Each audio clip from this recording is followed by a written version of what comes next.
"Don't forget who I am," they choked her during sparring. Then the Navy SEALs snapped the fight in half.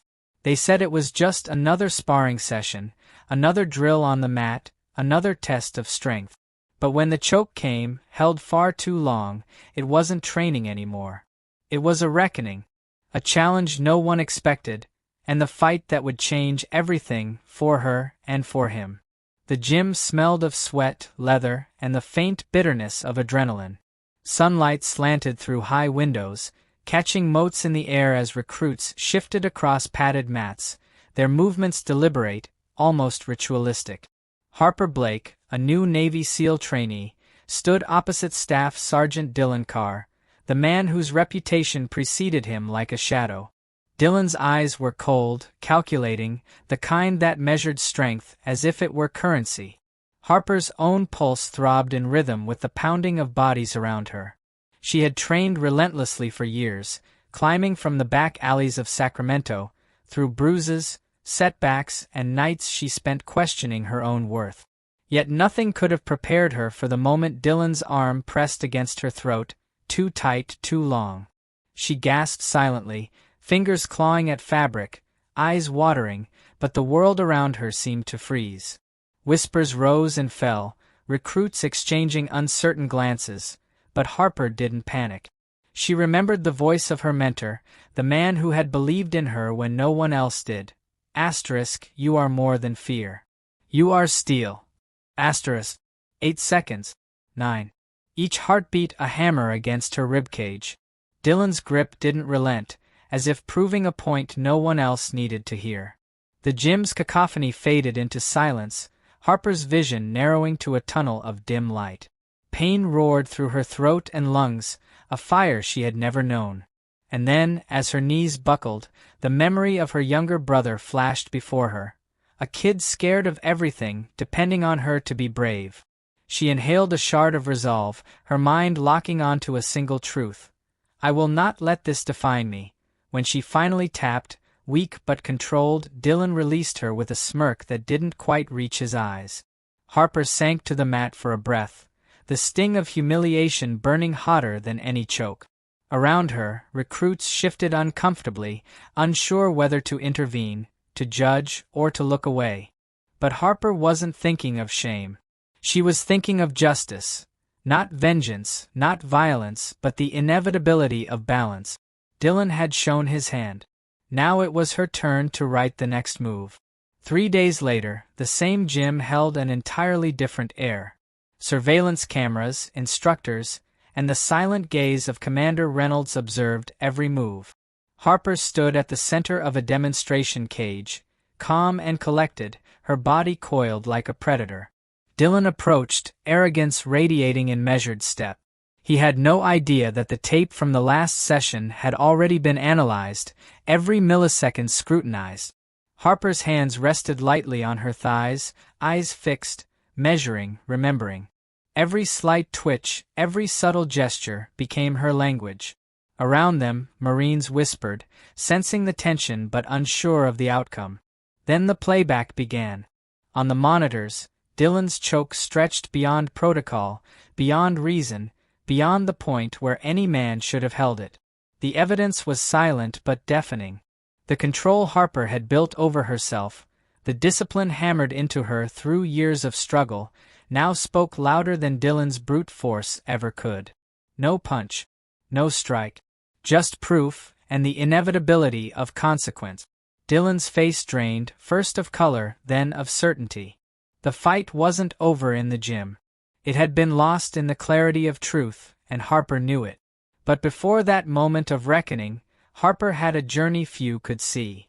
6 months earlier, she had been sitting in a dim briefing room in Norfolk, concrete walls closing in, fluorescent lights flickering over the weight of history and unspoken loss. Her mentor, Chief Randall Mercer, had died under circumstances officially labeled an accident. Harper knew better. The fire in her chest had been lit not by ambition, but by justice. Her mentor had taught her honor, courage, and the unwavering belief that discipline was strength, not punishment. Commander Reynolds entered the room quietly, his eyes like maps of hard decisions.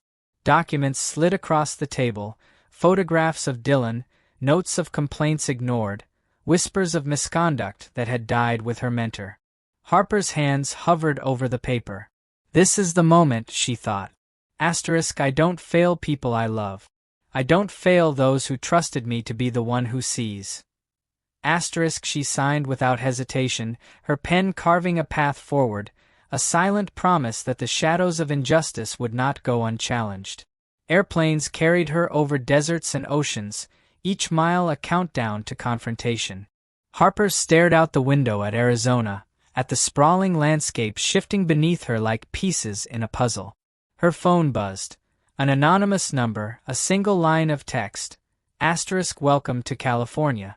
See you on the mat. Harper smirked faintly. Dillon was ready. Too ready. In her carry-on, wrapped in worn cloth, rested Mercer's service pistol, a tangible reminder of the man who had believed in her when everyone else had turned away. She touched it lightly, a silent vow to finish what he had started. The sun dipped below the horizon as the plane descended toward San Diego, the coastline stretching like a promise beneath the clouds. Harper's mind mapped exits, threats, and contingencies instinctively, every muscle ready, but her heart held a deeper, quieter readiness. For discipline, for justice, for the clarity of standing unbroken in the shadow of fear. Somewhere in the gym below, Dillon waited. But this time, Harper was not just training. She was reclaiming the story, reclaiming honor, and reminding the world, strength often hides in the unremarkable. The chain-link fences, faded paint, and exposed beams did not intimidate her.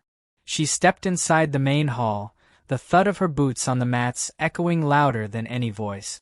Dillon was already there, demonstrating techniques with a small group of trainees, his movements precise, practiced, but something about him radiated entitlement. Harper paused in the doorway, studying him like a sniper would a target, noting the shift in recruits' attention as they sensed a presence that commanded respect. She took a deep breath, letting silence stretch before her words, letting the weight of her gaze settle over the room. This wasn't just about proving a point.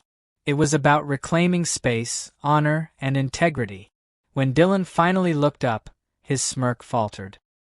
He underestimated her, assumed her previous defeat defined her. Harper didn't speak. She didn't need to.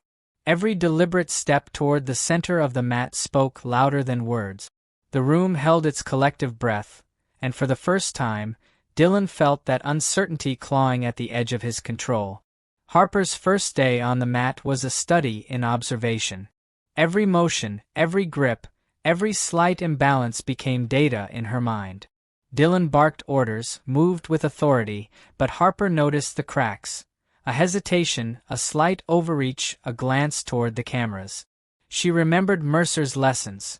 Discipline was not just physical. It was psychological, it was moral, it was the quiet command of presence.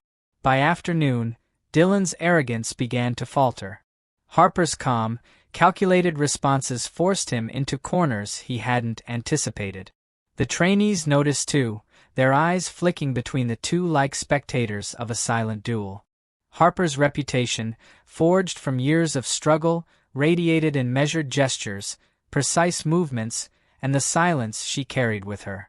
Even as Dillon tried to assert dominance, she remained unshaken, a reminder that true strength is not shown in cruelty, but in control and poise. By the end of the day, the imbalance was clear.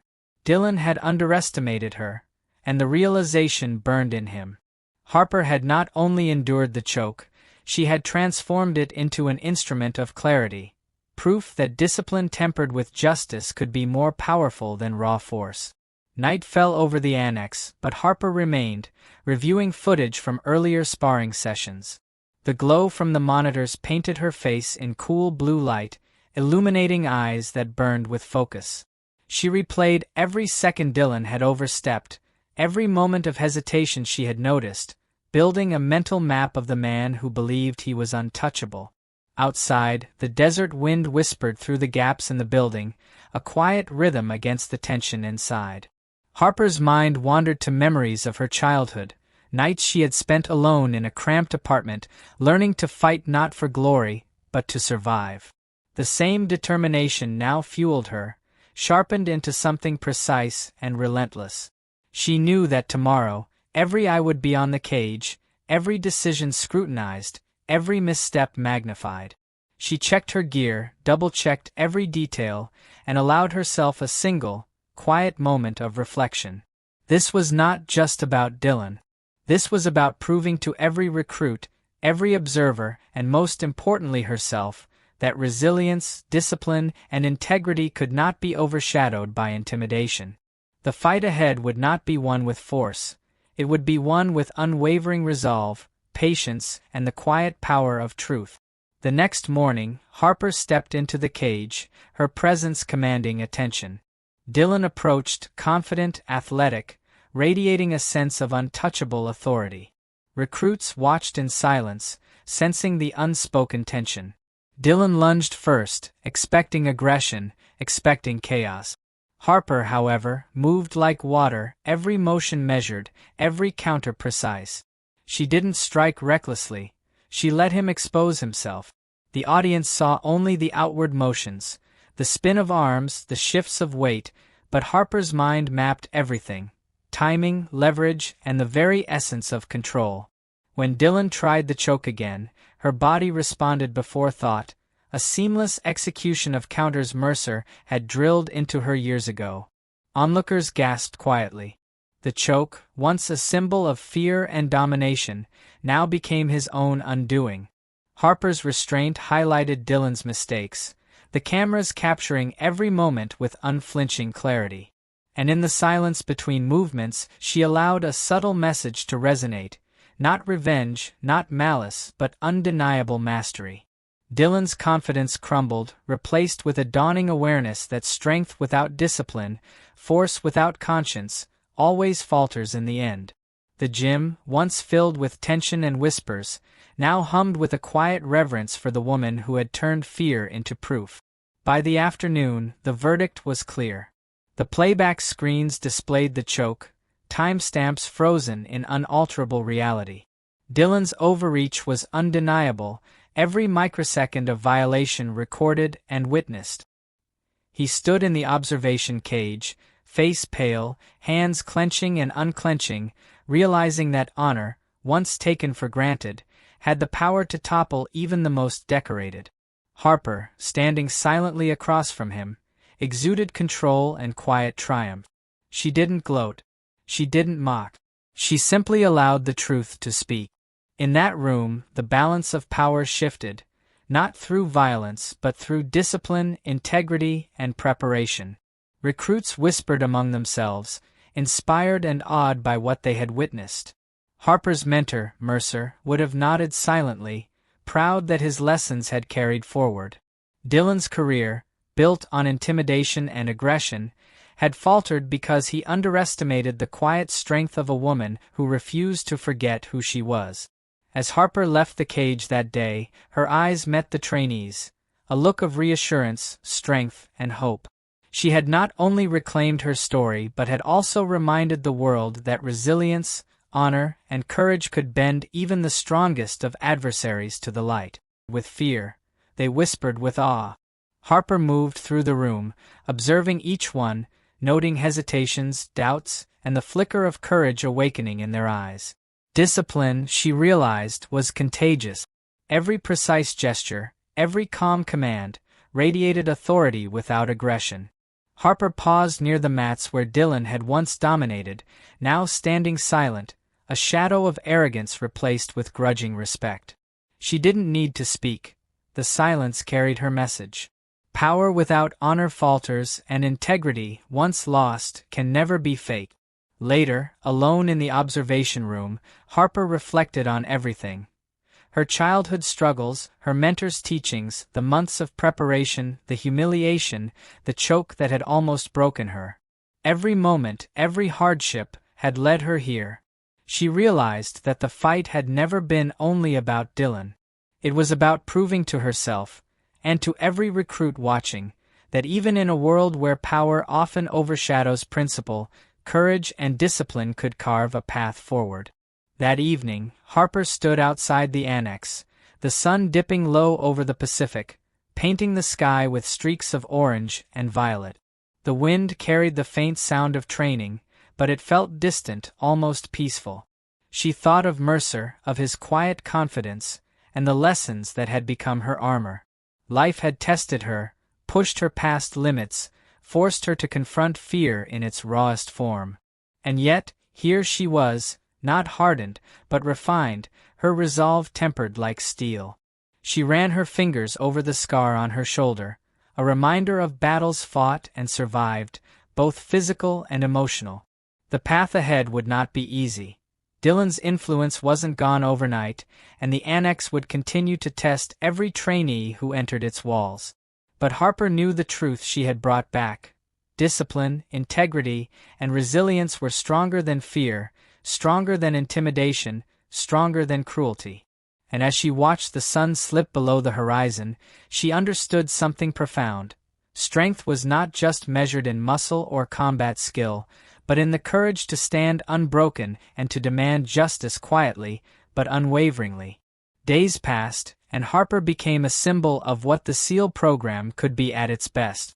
Trainees who had once cowered before Dillon's reputation now approached her for guidance, their eyes reflecting hope instead of dread. She taught them through example, letting her calm authority speak where words were insufficient. And in those quiet moments, when a trainee hesitated or fear threatened to rise, Harper's presence was a reminder. Courage isn't about never being afraid, it's about moving forward despite the fear. Dillon, meanwhile, retreated into the shadows, his career faltering as the consequences of his actions unfolded in official reports and whispers that carried further than he had anticipated. Harper watched all of it unfold without satisfaction, without malice. Only a deep, solemn sense of justice served. She had turned a moment of vulnerability into one of strength, a moment of fear into a lesson for everyone who witnessed it. And in doing so, she honored her mentor, her past, and the principles that had always guided her: discipline, integrity, and the unshakable belief that a single person, standing firm, could change the course of an entire system. One evening, Harper found herself alone on the rooftop of the annex, the city lights sparkling beneath her like stars fallen to earth. She let herself breathe fully, for the first time in months, letting the weight of grief, anger, and fear lift slightly from her shoulders. Memories of Mercer's smile, the sound of his voice, the lessons he had given her, all came rushing back, soothing, grounding, and inspiring her. She realized the fight had never truly been against Dillon, nor the system that had allowed his behavior. The fight had been for her own sense of honor, for the integrity of the program, and for every trainee who would step onto these mats after her. Harper touched the service pistol Mercer had left her, feeling the worn grips, the quiet strength it represented. The past was a series of echoes, yes, but they weren't chains. They were guides. And in that moment, Harper understood her true power, not in retaliation, not in dominance, but in the courage to stand unbroken, to lead, and to inspire. Months later, the annex hummed with purpose rather than fear. Harper moved through the training floor with quiet authority, her presence a steady reassurance to every trainee. Dillon's shadow lingered only in whispers, and those whispers carried lessons instead of intimidation. Harper had reclaimed her story, not with rage, but with clarity, patience, and discipline. She remembered every struggle, every sacrifice, every lesson from her mentor, and knew that the future of the program was safer, stronger, and more honorable because of it. Standing at the center of the gym, Harper allowed herself a small, private smile. She was not just surviving anymore. She was leading. She was justice, discipline, and courage embodied. And as she gazed at the recruits, their eyes reflecting the same fire she once carried, Harper knew the ultimate truth. Greatness isn't measured by force, but by integrity, resilience, and the unwavering refusal to forget who you are. Harper Blake's story reminds us that courage isn't about overpowering others. It's about standing firm, even when the world tries to break you. If her journey inspired you, Hit like, subscribe, and press the bell icon to honor stories of strength, resilience, and the quiet power of integrity.